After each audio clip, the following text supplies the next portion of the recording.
이번 주 세계 선교의 기초에 대해서 이야기를 계속 묵상을 나누고 있는데요. 오늘은 그 유명한 청년 사울의 회심, 다메섹 사건, 또 다마스커스 사건이라고 하는 이 일들을 보면서 그 회심의 원인은 하나님의 주권적 은혜였구나 라는 것들을 오늘 한번 묵상해 보도록 하겠습니다. 사도행전 9장 1절에서 9절입니다. 사울은 여전히 주님의 제자들을 위협하면서 살기를 띠고 있었다.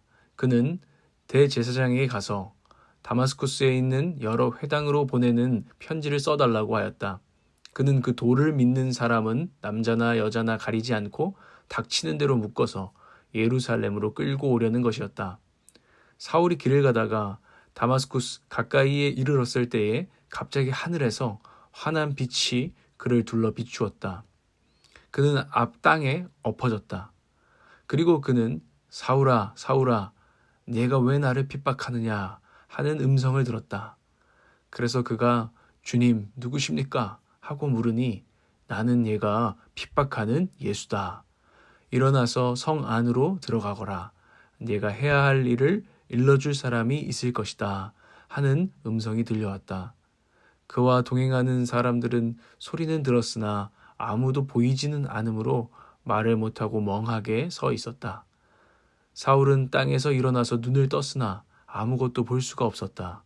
그래서 사람들이 그의 손을 끌고 다마스쿠스로 데리고 갔다. 그는 사흘 동안 앞을 보지 못하는 상태에서 먹지도 않고 마시지도 않았다. 아멘. 오늘 본문의 내용을 요약하면 훗날에 사도 바울이라는 이름으로 불려지는 오늘 청년 사울의 회심 이야기입니다. 이 청년 사울은 열렬한 유대교 신자였습니다. 자신이 하나님의 아들이며 메시아라고 주장했던 그 예수, 또 부활하신 예수의 소문을 들었고 이것은 그동안 자기가 품은 생각이나 믿음을 위협하는 것이었습니다. 그래서 청년 사울은 예수의 소문을 퍼뜨리는 자들을 위협하기로, 예수님의 복음을 전하는 자들을 위협하기로 결정을 한 것이죠. 그러다 보니까 그런 자리에 가게 됐는데, 박해하는 자리죠, 사실. 스데반을 돌로 쳐 죽이는 자리에도 있게 됩니다.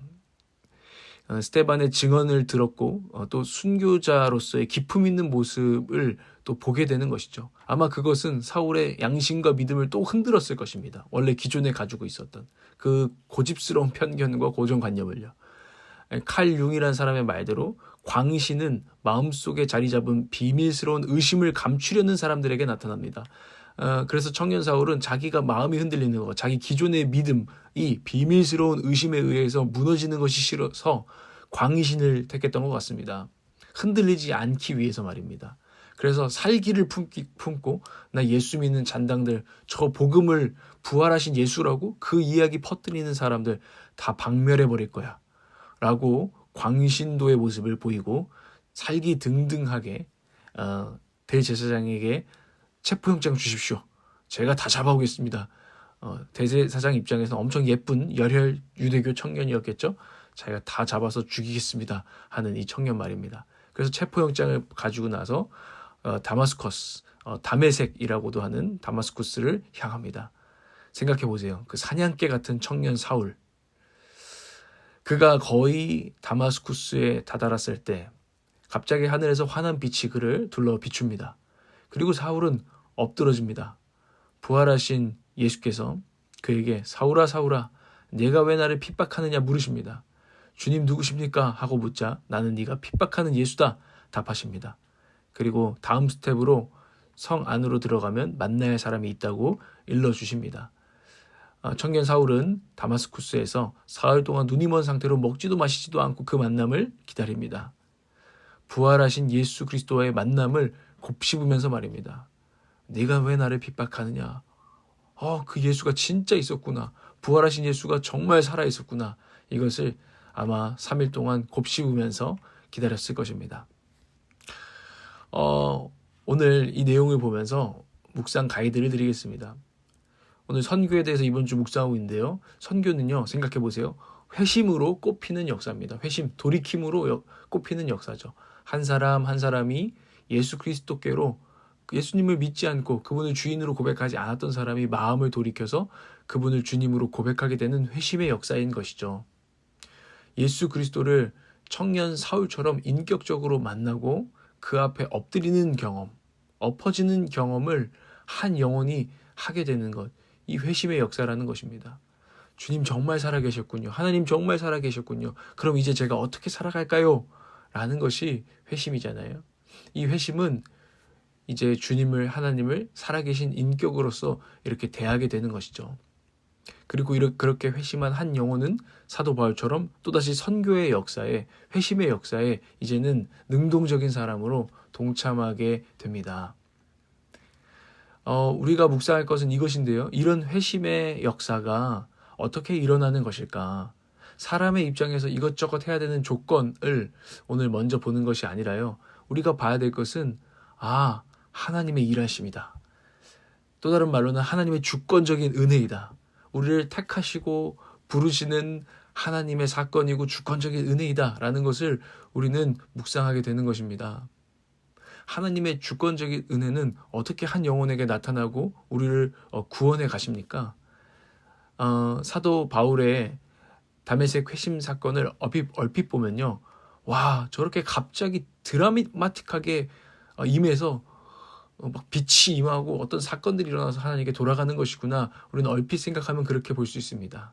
그런데 잠잠히 생각해보고 묵상해보고 들여다보면 오히려 하나님의 은혜가 얼마나 점진적이었는지를 보게 됩니다. 하나님의 은혜는 그 순간 한 번 임한 게 아니라요.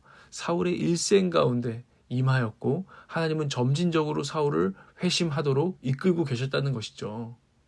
사울은요. 가말리엘 신학교, 최고의 신학교 출신으로 구약 말씀을 접하게 됐습니다. 그가 구약의 말씀들을 알고 있었던 거, 그것도 하나님의 그런 점진적인 은혜 가운데 있었던 일입니다.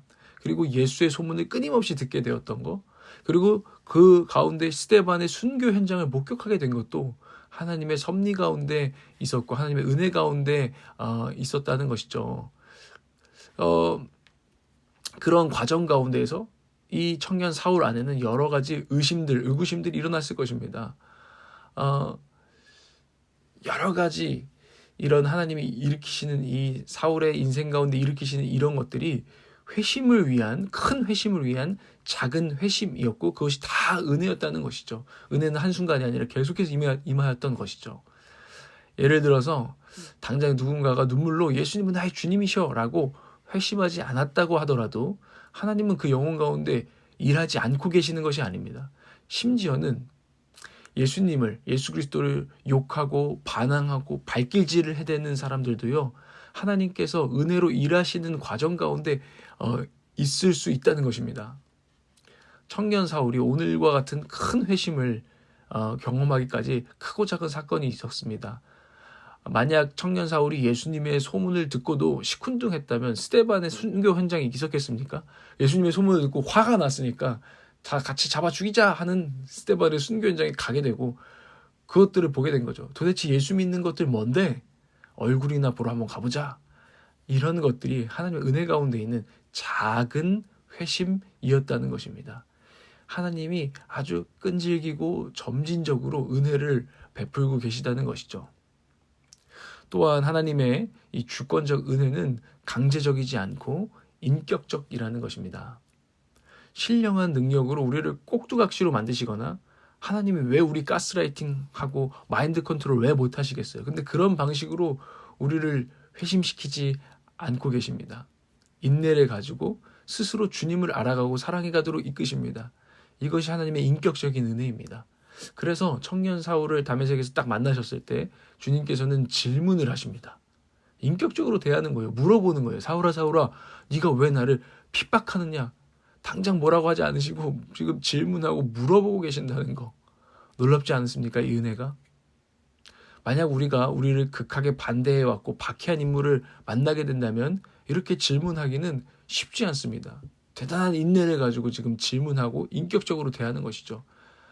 저 같았으면 만약 솔직히 주님이 그 사람의 중심을 모르겠습니까? 물어볼 질문할 필요가 뭐가 있습니까? 다 아는데. 내가 다 알아, 너 엄마.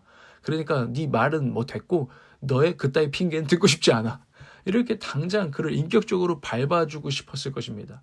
뭐 그 핑계를 듣더라도 어이구 뭐 헛소리 하네 이런 식으로 말입니다. 난 너보다 더 잘하는데 이렇게 하고 싶었을 것입니다.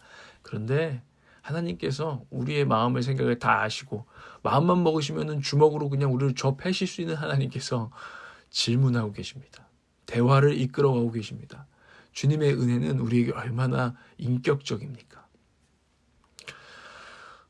예수께로 오늘 이 하나님의 주권적인 은혜, 점진적이고 인격적인 이 은혜를 우리가 묵상해 볼 때 오늘 우리의 인생, 또 저와 여러분의 인생 가운데 저희가 예수님을 이미 정말 주님으로 고백하고 그분께 엎드려진 경험이 있는 저와 여러분이라면 그 주님의 크신 은혜를 돌아보면서 주님을 찬양하셨으면 좋겠습니다. 그런 하루가 되기를 원합니다.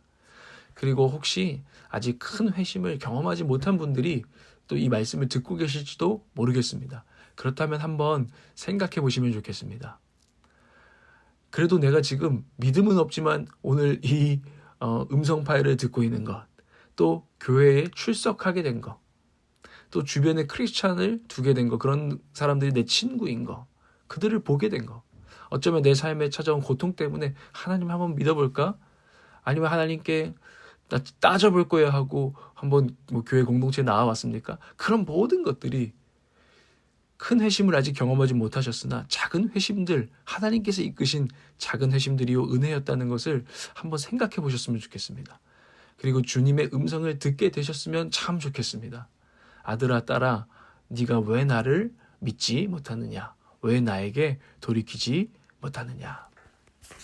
제가 기도하겠습니다. 그리고 기도하십시오. 주님, 우리를 구원의 하나님께로 돌이키시기 위해 한없는 사랑과 인내로 은혜로 일하고 계심을 찬양합니다. 미련하고 눈이 어두워 우리는 그 크신 은혜를 다 보지 못하지만 오늘도 조금 더 눈을 열어주셔서 찬양하게 하여 주시옵소서. 또한 작은 회심을 일으키시며 예수를 주님으로 고백하는 큰 회심을 기다리고 계시는 주님, 우리 주위에 있는 청년 사울과 같은 영혼이 다메섹의 회심을 경험하도록 함께 기도합니다. 그들이 예수 그리스도를 자신의 구원자요 삶의 주인으로 고백하고 주님과 영생을 누리게 하옵소서. 우리도 선교의 역사, 회심의 역사에 동참하는 삶이 되게 하여 주시옵소서. 예수 그리스도의 이름으로 기도합니다. 아멘.